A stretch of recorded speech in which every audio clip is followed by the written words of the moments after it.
नमस्कार, the real study में आपका स्वागत है। आगे बढ़ने से पहले एक सच्चाई क्लियर करना जरूरी है। ये पूरी चर्चा क्लास 10th एनसीईआरटी के हर एक टॉपिक पर आधारित है, जहां कॉन्सेप्ट्स को लाइन बाय लाइन क्लैरिटी के साथ जोड़ा गया है। इसके साथ ही कॉम्पिटिटिव लेवल के स्टूडेंट्स को ध्यान में रखते हुए जरूरी फैक्ट्स और पॉइंट्स को और स्ट्रॉन्ग बनाने के लिए स्टैंडर्ड रेफरेंस से भी डेटा इंटीग्रेट किया गया है, ताकि कॉन्सेप्ट रिवीजन के साथ साथ एग्जाम ओरिएंटेड क्लैरिटी भी मिल सके। इस चर्चा में हम कवर करेंगे जीवन प्रक्रियाएं यानी लाइफ प्रोसेसेस, नियंत्रण एवं समन्वय, कंट्रोल एंड कोऑर्डिनेशन और जीवों में प्रजनन, हाउ डू ऑर्गेनिजम्स रिप्रोड्यूस। इनके अलावा आनुवंशिकता एवं उत्क्रांति मतलब हेरिडिटी एंड एवोल्यूशन, हमारा पर्यावरण आर एनवायरनमेंट और प्राकृतिक संसाधनों का सतत प्रबंधन भी। तो चलिए शुरुआत करते हैं लाइफ प्रोसेसेस यानी जीवन प्रक्रियाओं से, बिल्कुल बेसिक से। हाँ, सबसे पहले पोषण और पोषण तंत्र को समझेंगे, फिर श्वसन की प्रक्रिया पर आएंगे और इसी नेचुरल फ्लो में स्टेप बाय स्टेप आगे बढ़ते हुए हर लाइफ प्रोसेस को एक दूसरे से लॉजिकली कनेक्ट करते चलेंगे। तो सबसे पहला और सबसे बड़ा सवाल, जिंदा होने का मतलब क्या है? सजीव और निर्जीव में आखिर फर्क क्या है? मतलब हम एक दौड़ते हुए कुत्ते को देखकर तो कह सकते हैं कि वो जिंदा है, पर एक सोते हुए इंसान या एक शांत खड़े पेड़ के बारे में क्या? उनमें तो कोई हरकत नहीं दिखती। हम अक्सर हरकत को ही जीवन का सबूत मान लेते हैं, लेकिन असली कहानी हमारी आंखों से परे है, मॉलिक्यूलर लेवल पे चल रही है। सोचिए, एक जिंदा चीज, चाहे वो इंसान हो या पेड़, एक बेहद ऑर्गेनाइज्ड मशीन की तरह है। इसमें टिश्यूज हैं, टिश्यूज के अंदर सेल्स हैं और सेल्स के अंदर भी मतलब छोटे छोटे हिस्से हैं। ये सब मिलकर एक सिस्टम बनाते हैं। और बाहर का माहौल, जैसे मौसम या कोई चोट, इस सिस्टम को बिगाड़ने की कोशिश करता रहता है। बिल्कुल, लगातार इसी टूट फूट की लगातार मरम्मत चलती रहती है। और इसी मरम्मत, इसी मेंटेनेंस के लिए मॉलिक्यूल्स का उनका लगातार हरकत में रहना जरूरी है। अगर ये आणविक गतियां, ये मॉलिक्यूलर मूवमेंट्स रुक जाएं, तो ये पूरा ऑर्गेनाइज्ड सिस्टम ढह जाएगा और जीव जिंदा नहीं रह पाएगा। तो असल में जिंदा होने का मतलब है शरीर के अंदर चल रहा ये न रुकने वाला मेंटेनेंस का काम। अच्छा, तो लाइफ प्रोसेसेस का मतलब यही सब मेंटेनेंस वाले काम हैं जो हमें जिंदा रखते हैं। एकदम सही। वो सारे प्रोसेस जो मिलकर इस मेंटेनेंस का काम करते हैं, उन्हें ही लाइफ प्रोसेसेस या जैव प्रक्रम कहते हैं। और मजे की बात यह है कि ये काम तब भी पूरी रफ्तार से चलता है जब हम सो रहे होते हैं।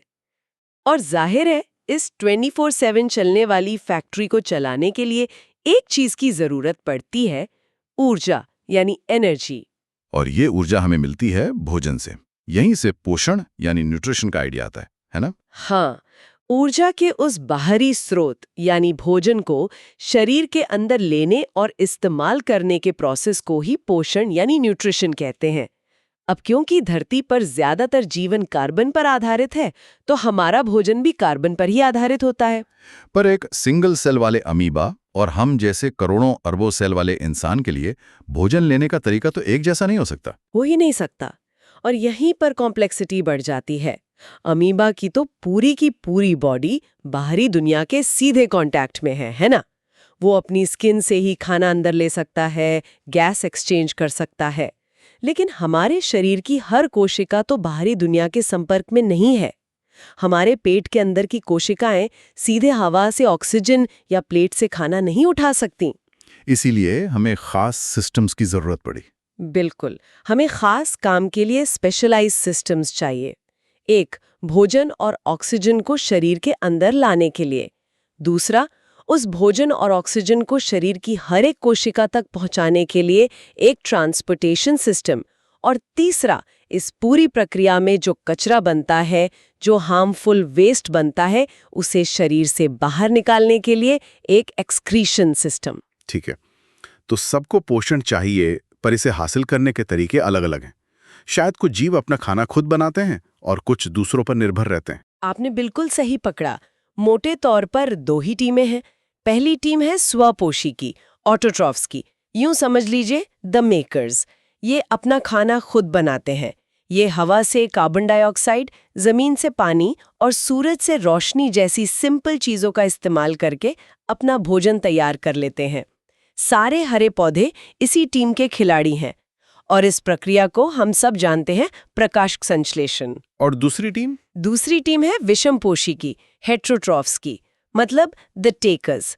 ये अपने भोजन के लिए सीधे या इनडायरेक्टली पहली टीम पर ही निर्भर रहते हैं। हम इंसान, जानवर, फंगस सब इसी टीम में हैं।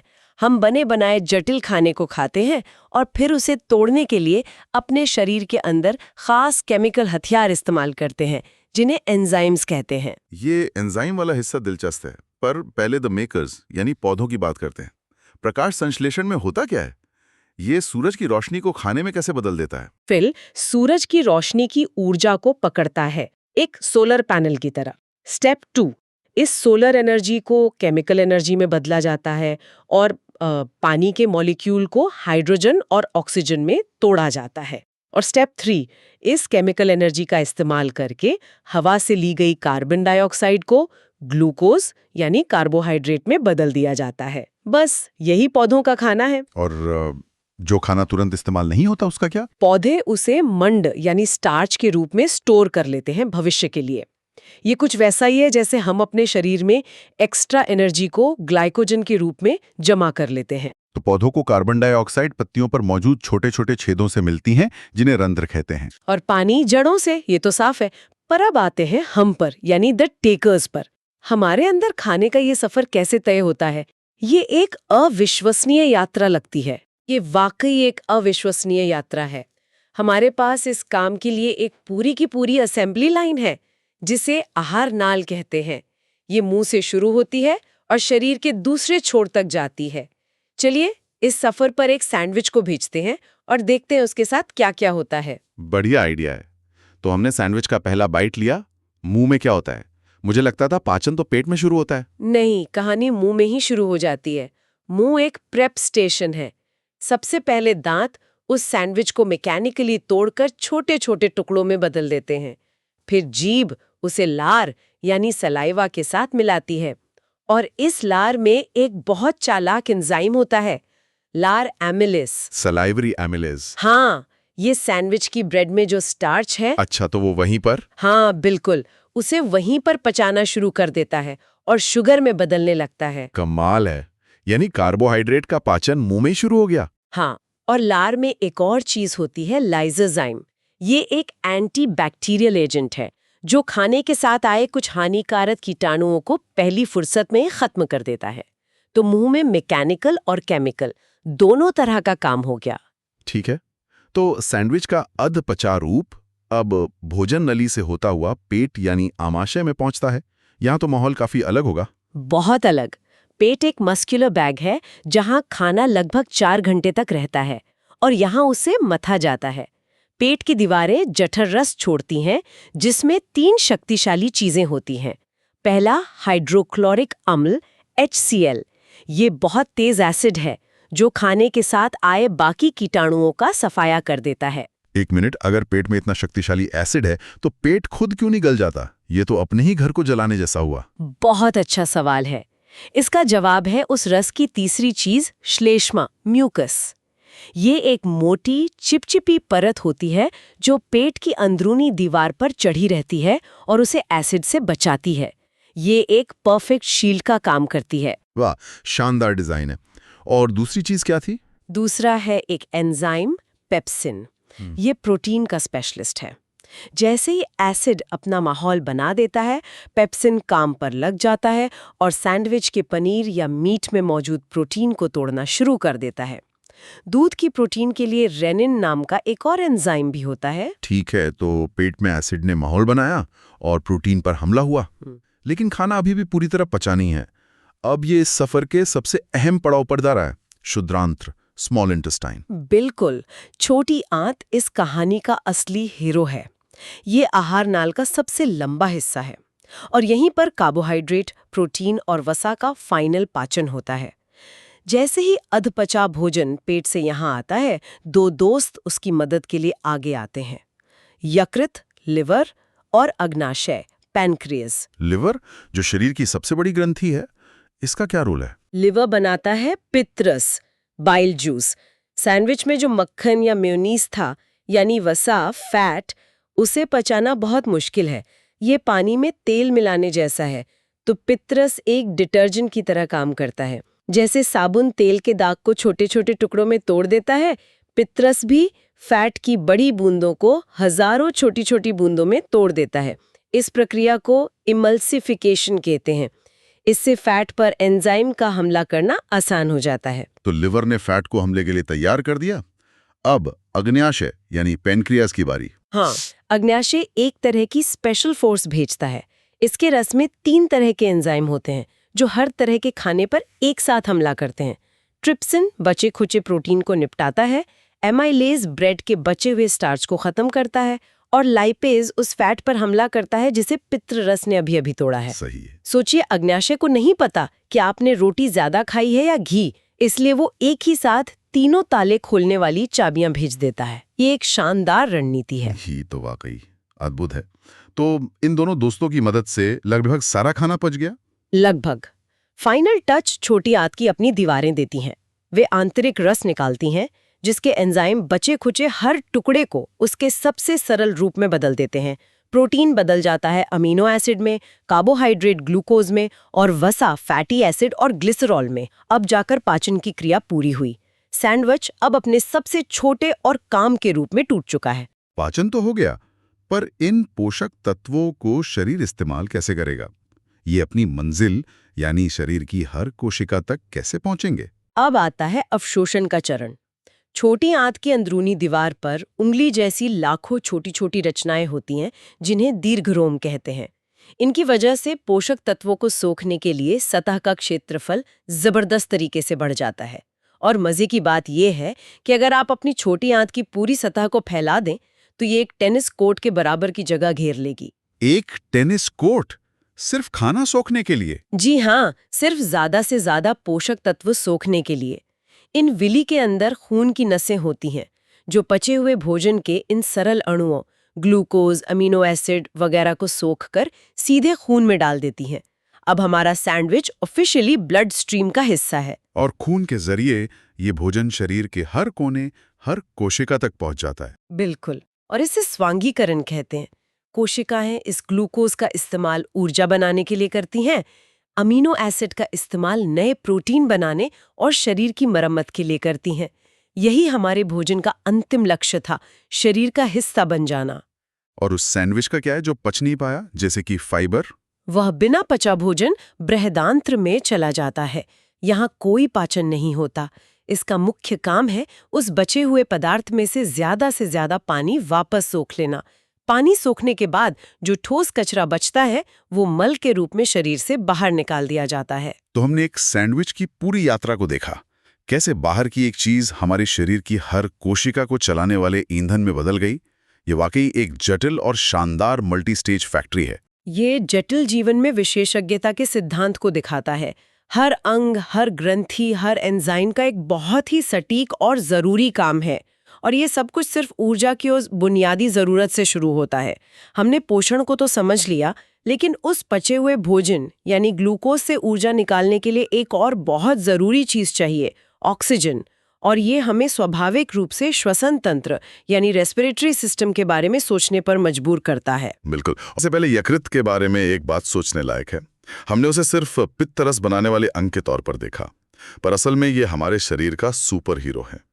ये एक ही साथ एक केमिकल फैक्ट्री है जो जहर को निष्क्रिय करती है, एक स्टोरेज हाउस है जो अतिरिक्त ग्लूकोज को ग्लाइकोजन में बदलता है, और एक मैन्युफैक्चरिंग प्लांट है जो खून का थक्का जमाने वाले प्रोटीन बनाता है।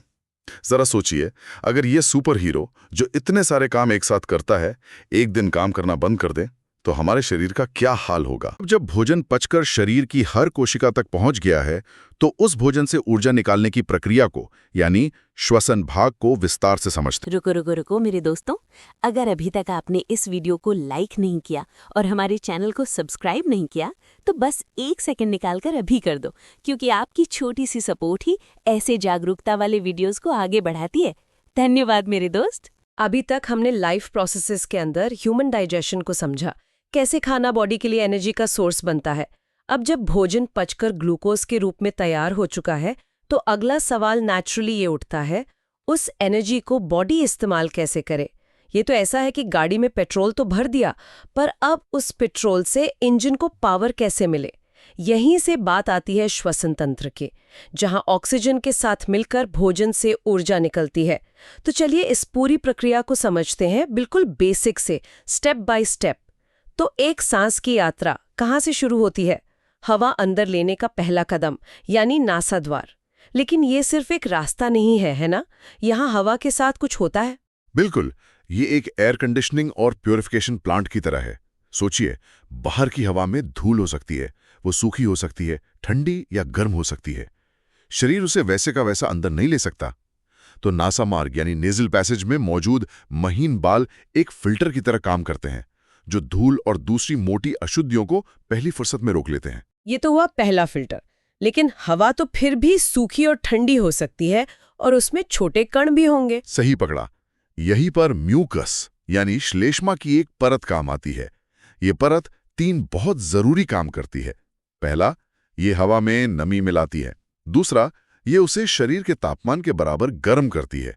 और तीसरा, ये एक चिपचिपे ट्रैप की तरह काम करती है, जो बचे हुए बारीक धूल के कणों और बैक्टीरिया वायरस को चिपका लेती है, ताकि वो फेफड़ों तक न पहुंचें।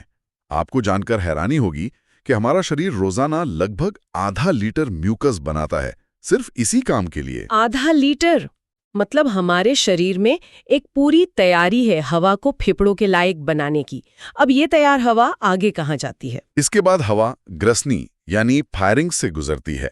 ये कॉमन रास्ता है जहां से खाना और हवा दोनों गुजरते हैं।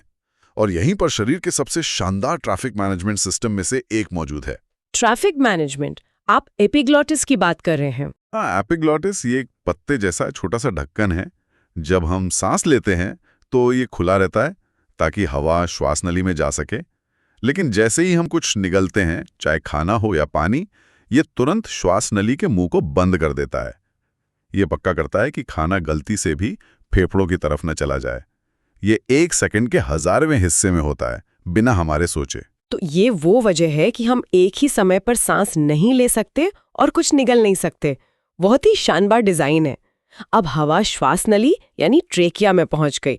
ये तो एक नरम ट्यूब जैसी होती है, तो ये हवा के दबाव से चिपक क्यों नहीं जाती? ये एक बहुत अच्छा सवाल है।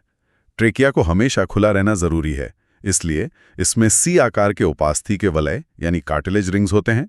ये छल्ले इसे मजबूती देते हैं और सुनिश्चित करते हैं कि हवा का रास्ता हमेशा खुला रहे। लेकिन ये सी आकार के ही क्यों होते हैं, पूरे गोल ओ आकार के क्यों नहीं? यही तो प्रकृति की इंजीनियरिंग का कमाल है। ट्रेकिया के ठीक पीछे हमारी भोजन नली यानी ईसोफेगस होती है। इन छल्लों का खुला हुआ सी वाला हिस्सा भोजन नली की तरफ होता है। इससे जब हम कोई बड़ा निवाला निगलते हैं तो भोजन नली को फैलने के लिए जगह मिल जाती है। अगर ये छल्ले पूरे गोल होते तो शायद हमें निगलने में दिक्कत होती। ये 2 सिस्टम का एक साथ तालमेल में काम करना है। वाह, ये छोटी सी डिटेल तो कभी सोची नहीं थी। तो अब ये ट्रेकिया आगे जाकर फेफड़ों में बढ़ जाती होगी? हाँ, आगे जाकर ये ट्रेकिया 2 शाखाओं में बढ़ जाती है, जिन्हें ब्रोंकाई कहते हैं। हर एक ब्रोंकाई एक फेफड़े में जाती है और अंदर जाकर एक पेड़ की शाखाओं की तरह और भी पतली पतली नलिकाओं में बढ़ती जाती हैं, जिन्हें ब्रोंक्यूल्स कहते हैं। ये नेटवर्क फैलता ही जाता है। और इन लाखों छोटी छोटी नलिकाओं का अंत कहाँ होता है? गैस एक्सचेंज की असली जगह कहाँ है? इनका अंत होता है फेफड़ों के अंदर मौजूद लाखों छोटे छोटे हवा के थैलों में, जो अंगूर के गुच्छों जैसे दिखते हैं। इन्हें कूपिका या एल्वियोमाई कहते हैं। फेफड़े बाहर से देखने में स्पंज जैसे लगते हैं और प्लूरल मेम्ब्रेन नाम की एक दोबरी झिल्ली से घिरे होते हैं, जो उन्हें बाहरी झटकों से बचाती है। पर असली खेल इन्हीं लाखों एल्वियोलाई के अंदर होता है। एक सोर्स में मैंने पढ़ा कि अगर इन सारे एल्वियोलाई की सतह को फैला दिया जाए तो ये एक बहुत बड़ी जगह घेर लेगी। बहुत बड़ी? ये करीब 80 वर्ग मीटर का क्षेत्र ढक लेगी। इसे ऐसे समझिए कि ये एक टेनिस कोर्ट के आधे हिस्से के बराबर है। हमारे फेफड़ों के अंदर इतना बड़ा सरफेस एरिया है। एक टेनिस कोर्ट का आधा हिस्सा हमारे अंदर? ये तो अविश्वसनीय है। हाँ, ये दिखाता है कि इवोल्यूशन किसी भी हद तक जाता है। एफिशिएंसी बढ़ाने के लिए सिर्फ फेफड़े होना काफी नहीं था। जरूरी ये था कि कम से कम जगह में गैस एक्सचेंज के लिए ज्यादा से ज्यादा सतह बनाई जाए। एकदम सही। और इसी विशाल सतह पर खून की नसों का एक घना जाल बिछा होता है। एल्वियोलाई की दीवारें और खून की नसों की दीवारें दोनों ही एक कोशिका जितनी पतली होती हैं। यहीं पर विसरण यानी डिफ्यूजन की प्रक्रिया से गैसों का जादुई आदान प्रदान होता है। खून में मौजूद कार्बन डाइऑक्साइड हवा में चली जाती है और हवा से ताज़ी ऑक्सीजन खून में आ जाती है। तो ये तो हुई अंदर की बनावट, पर हवा को अंदर खींचने और बाहर धकेलने का मैकेनिकल काम कैसे होता है? ये एक पंप की तरह काम करता होगा? बिल्कुल, ये एक पंप ही है। इसमें 2 मुख्य मांसपेशियां काम करती हैं, हमारी पसलियों के बीच के मांसपेशियां और डायफ्राम। डायफ्राम एक गुंबद के आकार की बड़ी मांसपेशी है जो हमारे फेफड़ों के ठीक नीचे होती है। तो जब हम सांस अंदर लेते हैं, यानी निःश्वसन, तब क्या होता है? जब हम सांस अंदर लेते हैं तो हमारी पसलियां ऊपर और बाहर की ओर उठती हैं और डायाफ्राम सिकुड़कर चपटा हो जाता है। इन दोनों क्रियाओं से हमारी चेस्ट कैविटी यानी छाती के अंदर की जगह का आयतन बढ़ जाता है। आयतन बढ़ने से फेफड़ों के अंदर हवा का दबाव बाहर के मुकाबले कम हो जाता है और हवा एक वैक्यूम की तरह तेजी से अंदर खिंच जाती है। और सांस छोड़ना बस इसका उल्टा है, या वो भी एक एक्टिव प्रोसेस है? ज्यादातर समय सांस छोड़ना यानी उच्छ्वासन एक पैसिव प्रोसेस है। पसलियां वापस अपनी जगह पर आती हैं, डायफ्राम ढीला होकर वापस गुंबद के आकार में ऊपर उठता है। इससे चेस्ट कैविटी का आयतन कम होता है, फेफड़ों पर हल्का से दबाव पड़ता है और हवा बाहर निकल जाती है। तो ये डायफ्राम और पसलियां एक पंप की तरह हवा को अंदर बाहर कर रही हैं। ये तो हुई फिजिकल प्रक्रिया, लेकिन इसका केमिकल मकसद तो हवा में से कुछ लेना और कुछ वापस डालना है। तो जो हवा हम अंदर लेते हैं और जो बाहर छोड़ते हैं, उनके केमिकल मेकअप में कितना फर्क होता है? बहुत बड़ा फर्क है और यही फर्क श्वसन की पूरी कहानी बताता है। जब हम हवा अंदर लेते हैं तो उसमें लगभग 21% ऑक्सीजन और सिर्फ 0.03% कार्बन डाइऑक्साइड होती है। लेकिन जब हम सांस छोड़ते हैं तो उसमें ऑक्सीजन घटकर सिर्फ 17% रह जाती है, जबकि कार्बन डाइऑक्साइड की मात्रा 100 गुना से भी ज्यादा बढ़कर 4% हो जाती है। इसका मतलब शरीर ने हर सांस में लगभग 4% ऑक्सीजन इस्तेमाल कर ली और बदले में भारी मात्रा में कार्बन डाइऑक्साइड को कचरे की तरह बाहर फेंक दिया। हाँ, ये आंकड़े साफ दिखाते हैं कि अंदर क्या हो रहा है। एक और रोचक तथ्य ये है कि सांस छोड़ने की प्रक्रिया में हम रोज लगभग 400 ml पानी भी भाप के रूप में शरीर से बाहर निकाल देते हैं। इसीलिए ठंडे मौसम में शीशे पर सांस छोड़ने से भाप जम जाती है। ठीक है, तो ऑक्सीजन अब एल्वियोलाई से खून में आ गई है, लेकिन यहाँ एक बहुत बड़ी समस्या है। एक सोच में मैंने एक चौंकाने वाली बात पढ़ी। अगर शरीर सिर्फ विसरण यानी अणुओं के अपने आप फैलने पर निर्भर रहता तो एक ऑक्सीजन के अणु को फेफड़ों से पैर के अंगूठे तक पहुंचने में 3 साल लग जाते। हम तो 1000 बार मर चुके होते। तो शरीर इस नामुमकिन डिलीवरी प्रॉब्लम को कैसे हल करता है? ये बिल्कुल सही है, विसरण कुछ माइक्रोमीटर की दूरी के लिए तो ठीक है, पर हमारे जैसे बड़े जीवों के लिए ये नाकाफी है। यहीं पर हमारे शरीर की सुपरफास्ट डिलीवरी सर्विस काम आती है। हीमोग्लोबिन, ये लाल रक्त कणिकाओं में मौजूद एक प्रोटीन है और इसी की वजह से खून का रंग लाल होता है। ये ऑक्सीजन के लिए एक चुंबक की तरह है।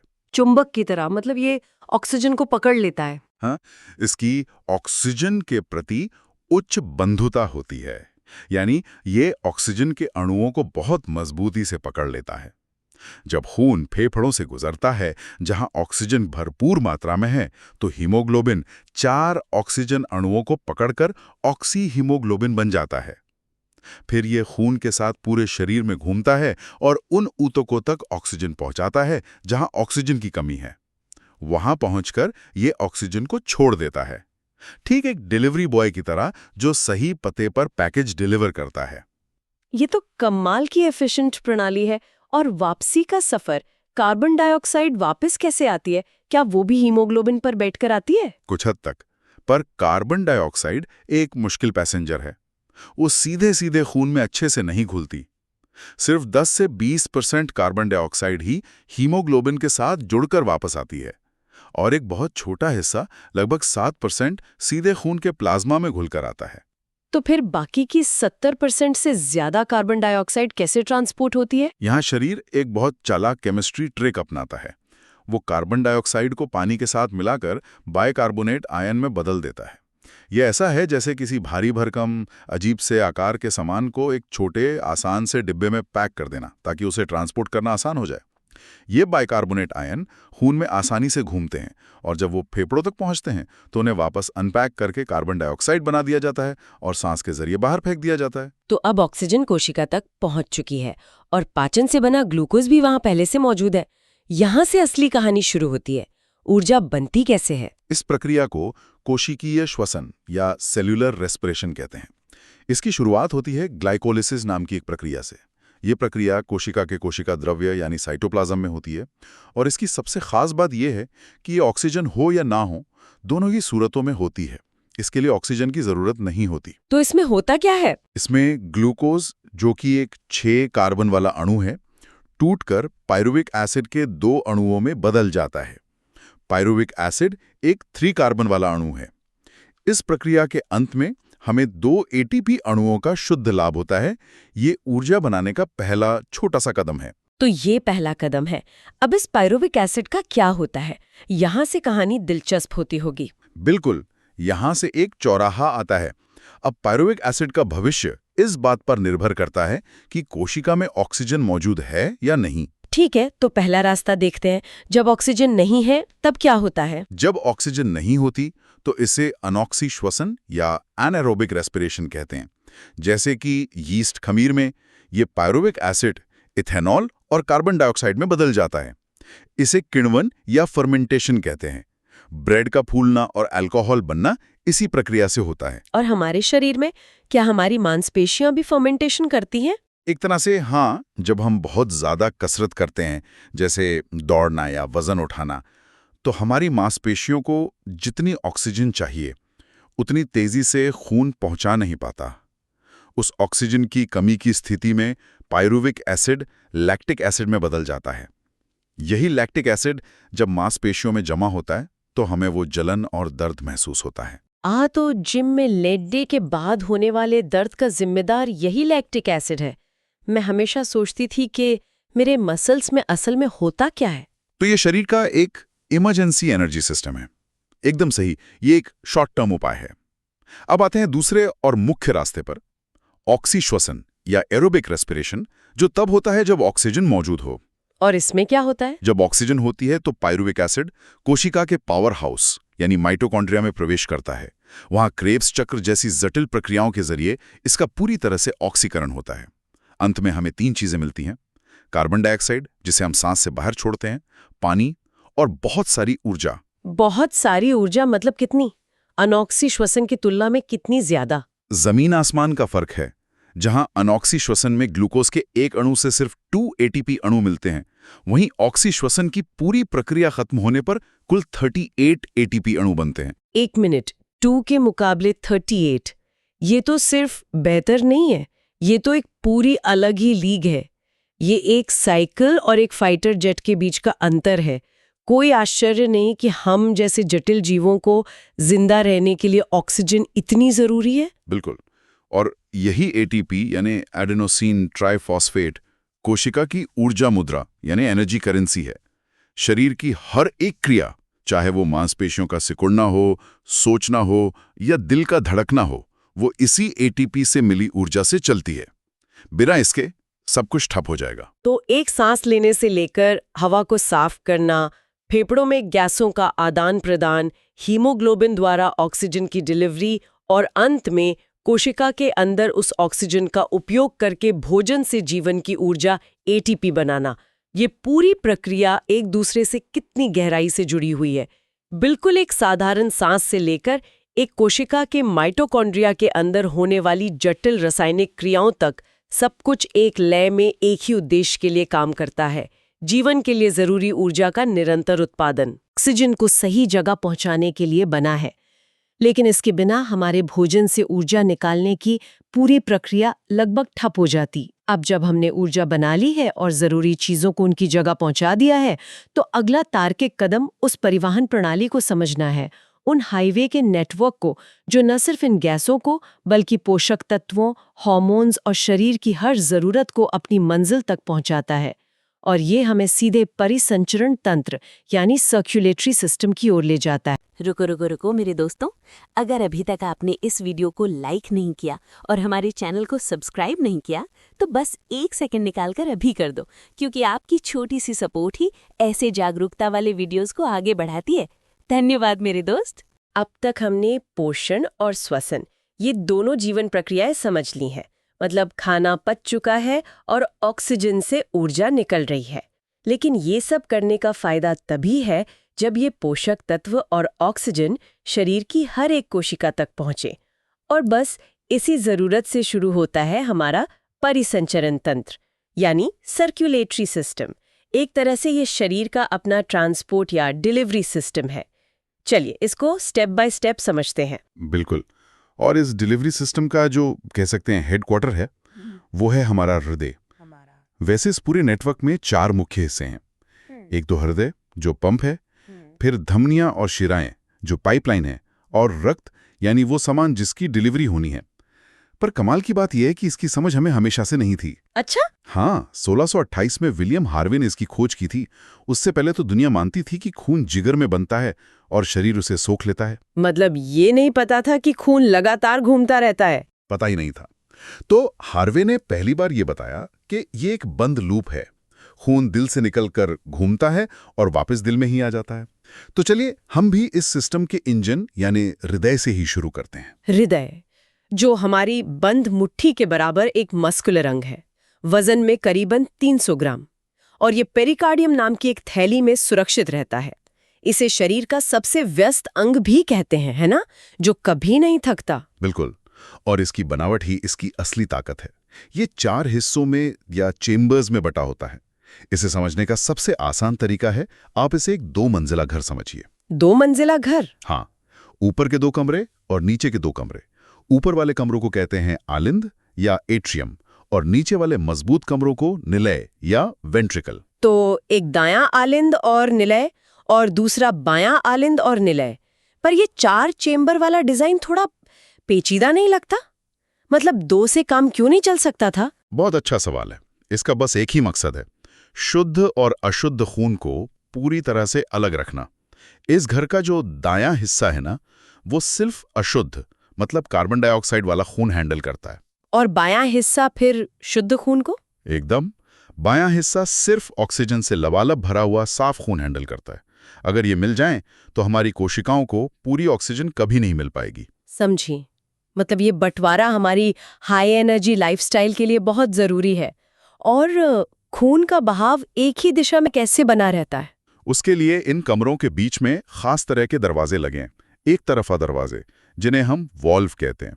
खून जब ऊपर से नीचे आता है तो ये खुल जाते हैं, और जब नीचे वाला कमरा पंप करता है तो ये कसकर बंद हो जाते हैं ताकि खून वापस ऊपर न चला जाए। दाएं हिस्से में त्रिवलनी कपाट होता है और बाएं में द्विवलनी कपाट। और जो हम दिल की लपडप की आवाज सुनते हैं वो इन्हीं वॉल्व के बंद होने की आवाज है। अच्छा, ठीक है। तो दिल एक कमाल का पंप है, पर ये पंप बेकार है अगर पाइपलाइन मजबूत ना हो। तो ये जो धमनियां और शिराएं हैं, ये नेटवर्क कैसे काम करता है? हाँ, इन्हें आप शरीर का हाईवे नेटवर्क समझ सकती हैं। 2 तरह के रास्ते हैं इसमें। पहली है धमनी यानी आर्टरी। ये वो मोटी पाइपलाइंस हैं जो खून को हृदय से दूर शरीर के अंगों तक ले जाती हैं। एक्सप्रेसवे की तरह? बिल्कुल, क्योंकि हृदय बहुत हाई प्रेशर से खून फेंकता है, तो इनकी दीवारें मोटी और लचीली होती हैं उस प्रेशर को झेलने के लिए। और इनमें आमतौर पर शुद्ध खून होता है। हाँ, ऑक्सीजन वाला।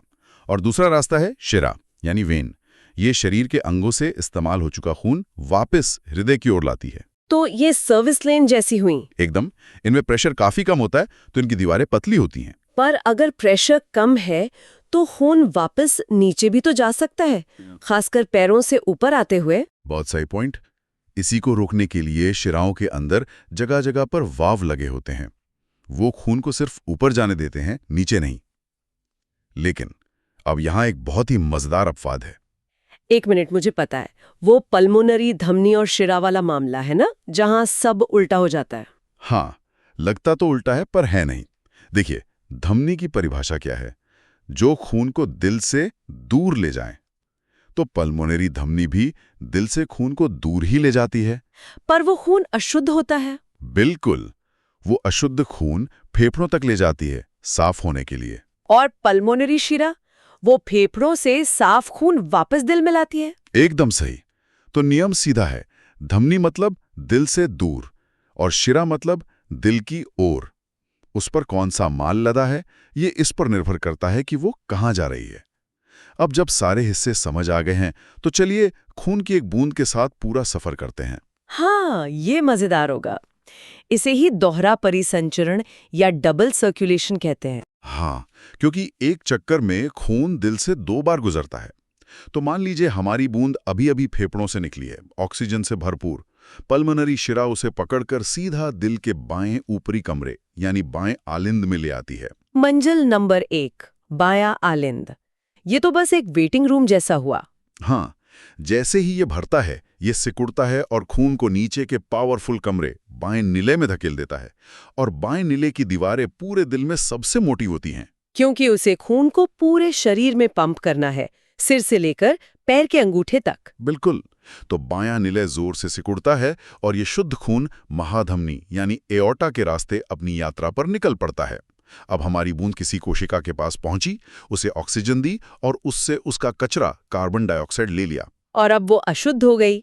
यहाँ से वापसी का सफर शुरू। हाँ, अब वो शिराओं के नेटवर्क में आ गई है। सारी शिराएं मिलकर उसे महाशिरा विना कवा में डाल देती हैं और महाशिरा उसे वापस दिल के घर ले आती है, पर इस बार दाएं हिस्से में, दाएं आलिंद में। हाँ, दायां आलिंद उसे दाएं निलय में भेजता है और आखिर में दायां निलय सिकुड़कर इस अशुद्ध खून को पल्मोनरी धमनी के जरिए वापस फेफड़ों में भेज देता है साफ होने के लिए। और ये चक्र चलता रहता है। वाह, मतलब ये 2 चक्कर वाला सिस्टम ही हमें इतनी ऊर्जा देता है। बिल्कुल, इसी वजह से पक्षी और स्तनधारी इतने एक्टिव रह पाते हैं। पर मेरा एक सवाल है, दिल जो इतनी लय में धड़कता है, लब डब, इसका स्विच कहाँ है?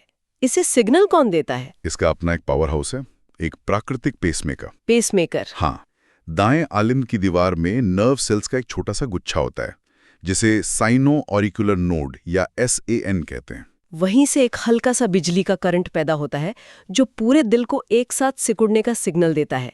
ये पूरी तरह से ऑटोमेटिक है। कमाल है। आराम करते समय एक वयस्क का दिल 1 मिनट में करीबन 72 बार धड़कता है और हर धड़कन में 70 मिलीलीटर खून पंप करता है। मतलब 1 मिनट में लगभग 5 लीटर। हाँ, और दिल के इसी जोर से सिकुड़ने और आराम करने से जो दबाव बनता है, उसे हम ब्लड प्रेशर कहते हैं। अच्छा, वो 120-80 वाला नंबर मैं हमेशा सुनती हूँ, पर इसका असली मतलब क्या है? 120 वो प्रेशर है जब दिल पूरी ताकत से सिकुड़कर खून की पिचकारी मारता है। इसे सिस्टोलिक प्रेशर कहते हैं। और 80?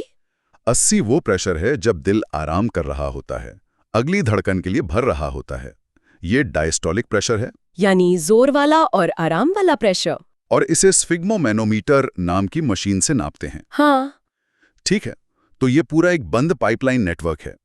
पर अगर इसमें कहीं कट लग जाए, कोई लीकेज हो जाए, तो क्या हमारे शरीर के पास कोई प्लम्बर भी है? बिल्कुल है, एक 24/7 काम करने वाली रिपेयर टीम।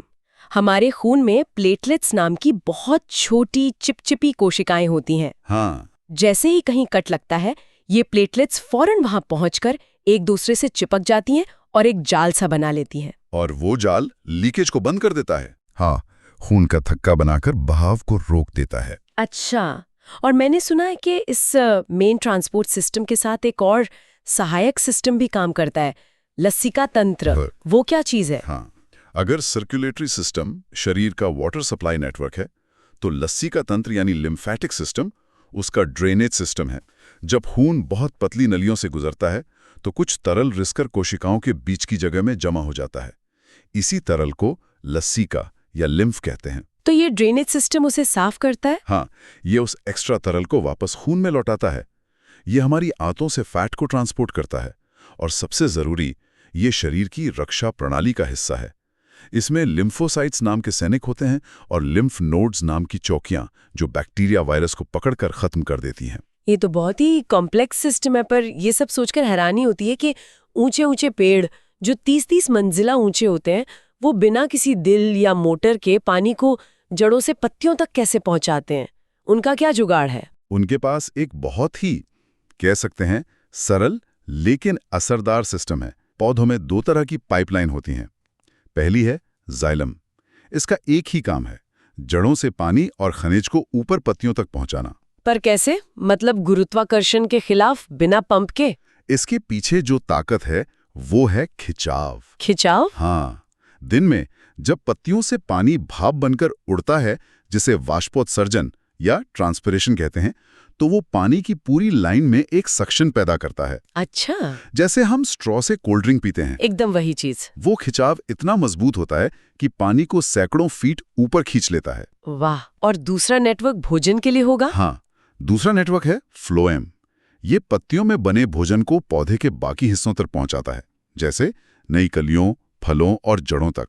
और ये एक एक्टिव प्रोसेस है।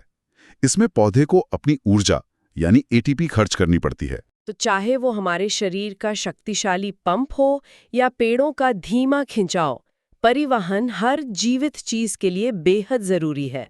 हमने देखा कि कैसे जरूरी सामान हर कोशिका तक पहुंचता है। बिल्कुल। लेकिन इस पूरी प्रक्रिया में जब कोशिकाएं ऊर्जा बनाती हैं, तो काम के बाद कुछ बेकार पदार्थ भी तो बनते हैं। जैसे किसी फैक्ट्री में सामान बनने के साथ साथ कचरा भी निकलता है। हाँ, और अगर इस कचरे को, इन बेकार पदार्थों को समय पर शरीर से बाहर न निकाला जाए, तो ये जहर की तरह जमा होकर पूरे सिस्टम को खराब कर सकते हैं। जो हमें हमारी अगली महत्वपूर्ण जीवन प्रक्रिया की ओर ले जाता है, उत्सर्जन, शरीर का परिष्कृत कचरा निपटान तंत्र। रुको रुको रुको मेरे दोस्तों, अगर अभी तक आपने इस वीडियो को लाइक नहीं किया और हमारे चैनल को सब्सक्राइब नहीं किया तो बस 1 सेकंड निकालकर अभी कर दो, क्योंकि आपकी छोटी सी सपोर्ट ही ऐसे जागरूकता वाले वीडियोस को आगे बढ़ाती है। धन्यवाद मेरे दोस्त। अब जब पोषण, श्वसन और वहन तंत्र अपना काम कर चुके हैं, तो शरीर में बने वेस्ट पदार्थों को बाहर निकालना भी उतना ही जरूरी हो जाता है। बिल्कुल, ये शरीर की एक तरह की सफाई व्यवस्था है, जिसके बिना शरीर के अंदर जहरीले पदार्थ जमा हो जाएंगे। तो चलिए इसी प्रक्रिया को गहराई से समझते हैं और देखते हैं कि शरीर इस जरूरी काम को कैसे अंजाम देता है। सबसे पहले ये समझते हैं कि उत्सर्जन या एक्सक्रीशन असल में है क्या। देखिए, ये वो जैविक प्रक्रिया है जिसमें शरीर अपनी कोशिकाओं में होने वाली मेटाबॉलिक क्रियाओं से बने हानिकारक और जहरीले पदार्थों को बाहर निकालता है। हानिकारक पदार्थ जैसे कि? मुख्य रूप से ये नाइट्रोजन वाले वेस्ट पदार्थ होते हैं, जैसे यूरिया, यूरिक एसिड और अमोनिया। इसे ऐसे समझें जैसे किसी फैक्ट्री में काम होने के बाद निकले कचरे को बाहर फेंकना जरूरी होता है, वैसे ही शरीर के लिए उत्सर्जन जरूरी है। तो इस सफाई के काम में हमारे शरीर के कौन-कौन से हिस्से शामिल हैं? क्या सिर्फ किडनी ही ये काम करती हैं? नहीं, ये एक आम धारणा है। किडनी यानी वृक्क मुख्य उत्सर्जी अंग है, लेकिन वे अकेले नहीं हैं। अच्छा। हाँ, हमारे फेफड़े यानी लंग्स, वो भी एक उत्सर्जी अंग है। फेफड़े वो तो सांस लेने के लिए होते हैं। वो कार्बन डाइऑक्साइड और जलवाष्प जैसी गैसीय अशुद्धियों को बाहर निकालते हैं। और मजेदार बात यह है कि लहसुन, प्याज जैसी तेज महक वाली चीजों के जो वाष्पशील घटक होते हैं ना, हाँ, वो भी फेफड़ों से ही उत्सर्जित होते हैं। ओहो, तभी खाने के बाद देर तक सांस में महक रह जाती है। और हमारी त्वचा का क्या? पसीना? बिल्कुल, त्वचा पसीने के रूप में अतिरिक्त पानी, लवण और थोड़ी मात्रा में यूरिया को बाहर निकालती है। और फिर आता है हमारा लिवर यानी यकृत। लिवर का क्या रोल है इसमें? लिवर एक बहुत महत्वपूर्ण भूमिका निभाता है। यह शरीर में बने अत्यधिक जहरीले अमोनिया को कम जहरीले यूरिया में बदल देता है, जिससे फिर किडनीज आसानी से शरीर से बाहर निकाल देती है। मतलब लिवर कचरे को एक तरह से पैक करके किडनी को देता है। एक तरह से, हाँ। और फिर हमारा मुख्य तंत्र है जिसमें एक जोड़ी किडनी, मूत्रवाहिनी, मूत्राशय और मूत्रमार्ग शामिल हैं। यहाँ पर बात सच में दिलचस्प हो जाती है। एक किडनी का वजन सिर्फ 140 ग्राम के आसपास होता है, लेकिन इसके अंदर क्या चल रहा होता है? यही तो कमाल है। किडनी के दो मुख्य भाग हैं, बाहरी कॉर्टेक्स और भीतरी मेड्यूला। लेकिन इसकी असली कार्यात्मक इकाई है नेफ्रॉन यानी वृक्काणु। नेफ्रॉन? हाँ, हर किडनी में ऐसी लगभग 13 लाख सूक्ष्म फिल्टर करने वाली नलिकाएं होती हैं। हर नेफ्रॉन की शुरुआत एक प्याली जैसी रचना से होती है, जिसे बोमन संपुट या बोमन्स कैप्सूल कहते हैं। 13 लाख हर किडनी में? तो ये नेफ्रॉन खून को साफ कैसे करता है? तो देखिए, बोमन संपुट के अंदर पतली रक्त कोशिकाओं का एक गुच्छा होता है, जिसे ग्लोमेरुलस कहते हैं। ग्लोमेरुलस? हाँ, यहाँ एक चौड़ी धमनी खून लेकर आती है और एक पतली धमनी खून वापस ले जाती है। एक चौड़ी और एक पतली? इससे तो प्रेशर बनता होगा। बिल्कुल। पाइप के आकार में इस फर्क से एक जबरदस्त दबाव बनता है, जिससे खून में मौजूद पानी, ग्लूकोज, अमीनो एसिड, यूरिया, लवण, मतलब जो भी छोटी चीजें हैं, वो छनकर बोमन संपुट में आ जाती हैं। ओह! इसी को परानिशंदन या अल्ट्रा फिल्ट्रेशन कहते हैं। ये फिल्ट्रेशन कितना शक्तिशाली होता है? बहुत ज्यादा। आप अंदाजा लगाइए, दोनों किडनी मिलकर एक दिन में लगभग 180 लीटर रक्त को फिल्टर करती हैं। 180 लीटर एक दिन में? हाँ, 180 लीटर। लेकिन अगर 180 लीटर तरल पदार्थ शरीर से बाहर निकल जाए तो हम तो जीवित ही नहीं रह पाएंगे। सही पकड़ा आपने। यहीं पर नेफ्रॉन का दूसरा कमाल का काम आता है, चयनात्मक पुनः अवशोषण या सिलेक्टिव रीअब्जॉर्प्शन। मतलब जैसे ही ये छना हुआ द्रव नेफ्रॉन की लंबी नलिका से गुजरता है, शरीर उसमें से काम की चीजें जैसे ग्लूकोज, अमीनो एसिड्स। हाँ, ग्लूकोज, अमीनो एसिड्स, जरूरी लवण और लगभग सारा पानी वापस सोख लेता है। अरे वाह! मतलब शरीर पहले सब कुछ बाहर निकाल देता है और फिर उसमें से कीमती सामान वापस उठा लेता है। बिल्कुल। और पानी कितना वापस सोखना है, ये इस बात पर निर्भर करता है कि शरीर में पानी की मात्रा कितनी है और कितने घुलनशील वेस्ट को बाहर निकालना है। तो इस पूरी प्रक्रिया के बाद जो बचता है वो मूत्र है। उसमें क्या क्या होता है? सामान्य मूत्र में 95% पानी, 2.7% यूरिया, 2% लवण और सिर्फ 0.3% यूरिक एसिड होता है। और इसका रंग हल्का पीला क्यों होता है? वो यूरोक्रोम नाम के एक वर्णक के कारण होता है, जो हीमोग्लोबिन के टूटने से बनता है। अच्छा, और मैंने सुना है कि ये हल्का अम्लीय होता है। हाँ, इसका pH मान 6 के करीब होता है।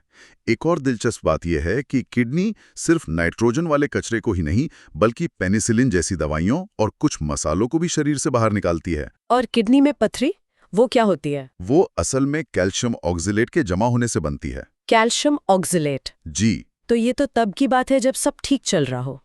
अगर ये जरूरी अंग काम करना बंद कर दें तो क्या होता है? देखिए, जब संक्रमण, चोट या किसी और वजह से किडनी काम करना कम कर देती है, तो शरीर में जहरीले पदार्थ जमा होने लगते हैं, जिससे मृत्यु भी हो सकती है। तो ऐसी स्थिति में क्या करते हैं? ऐसी स्थिति में कृत्रिम वृक्क यानी डायलिसिस का इस्तेमाल होता है। डायलिसिस? हाँ, अपोहन।